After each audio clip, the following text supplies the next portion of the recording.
Poil, c'est le nom insolite d'une commune de la Nièvre, un village du Morvan en passe de devenir la capitale du caleçon grâce à deux garçons, deux enfants du pays qui ont lancé une ligne de sous-vêtements. Régis Guillon avec Cécile Claveau.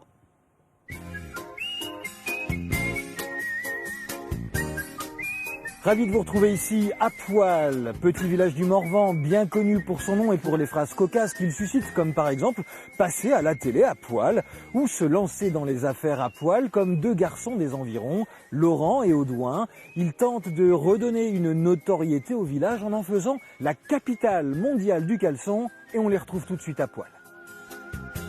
Putain, le Nicolas, ça va être la révolution sur ton pantalon, mon gars. Il était une fois dans le village de Poil, installés autour du poêle, deux amis d'enfance frappés au coin du bon sens. Petite étiquette à l'intérieur, fabriqué en France, conçu à Poil. Très bien. Ça, c'est le Morvan. Audouin et Laurent, 24 et 23 ans, se sont épanouis dans le Morvan, leur dame nature, comme ils l'appellent. Nos Morvandiaux sont aussi parigots, Paris, où en semaine, les deux garçons poursuivent leurs études. Pendant toute notre jeunesse, tout le temps on était au collège, lycée, on passait nos 2 mois de vacances ici à crapahuter dans les champs, entre les charolaises, voilà, se balader dans les prés, dans les forêts, construire des cabanes dans les arbres, enfin un cadre idyllique en fait pour deux jeunes gars qui aiment le coin, qui aiment le Morvan, ces paysages incroyables. Cette année, je viens de m'engager dans un master en école de commerce, donc on partage tous les deux un peu cette formation. Mais ce qui nous rassemble surtout, c'est vraiment le Morvan. Voilà. Un Morvan que les deux garçons ont envie de promouvoir. L'idée leur vient alors de se lancer dans le commerce de caleçons. Des sous-vêtements qui porteraient le nom de leur commune de Poil, bien sûr, et qui seraient fabriqués dans la région.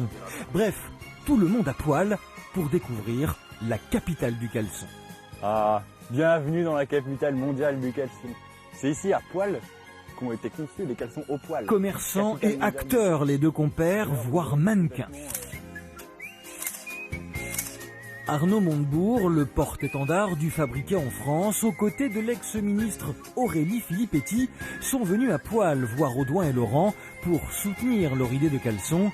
Plus qu'une idée même, une véritable aventure commerciale. Eh, vous faites des petits points. Oui. Ah ouais, c'est bien fait. C'est dans cet atelier de couture en Saône-et-Loire que Laurent et Audouin font sous-traiter la fabrication des caleçons. Leur collection compte une dizaine de modèles pour hommes et femmes. Pour ce qui est de la forme, pour ce qui est de l'idée, on reste un caleçon, mais on a vraiment conçu le produit. C'est-à-dire qu'on l'a dessiné, on l'a travaillé un patron, on a modifié le patron en fonction des retours qu'on avait. On a vraiment fait de l'adaptation, on a vraiment conçu notre propre produit. Pour ce qui est des motifs, on s'est inspiré de plein de choses. On s'est inspiré des couleurs du Morvan, on s'est inspiré de la nature, voilà. Les deux garçons achètent leurs matières premières sur Internet ou à Paris. Rien ne garantit donc qu'elles soient made in France, mais peu importe pour les deux bourguignons dont le concept est ailleurs. L'essentiel, c'est de soutenir le fabriqué dans le coin par les gens du coin. On a parlé tout à l'heure des blagues potaches à Poil. C'est très bien de venir faire des blagues, etc. Mais il y a aussi un sens, il y a des gens qui y vivent, il y a des gens qui y travaillent. Il y a une vie et cette vie, on y participe, on essaie d'aider à son développement. Retour dans le Morvan où tout a commencé à Poil. Pour vendre leurs dessous chics, les deux copains font tout sur leur site. Et sur Internet, le bouche à oreille fonctionne bien. Plusieurs centaines de caleçons ont déjà été vendus. Mais pas encore de quoi remplir la bourse des garçons, préférant réinvestir chaque écu de bénéfice pour faire grandir leur affaire. Une entreprise à laquelle les bourguignons consacrent aussi beaucoup de temps, car pour réussir, mieux vaut cette fois-ci ne pas avoir un poil dans la main.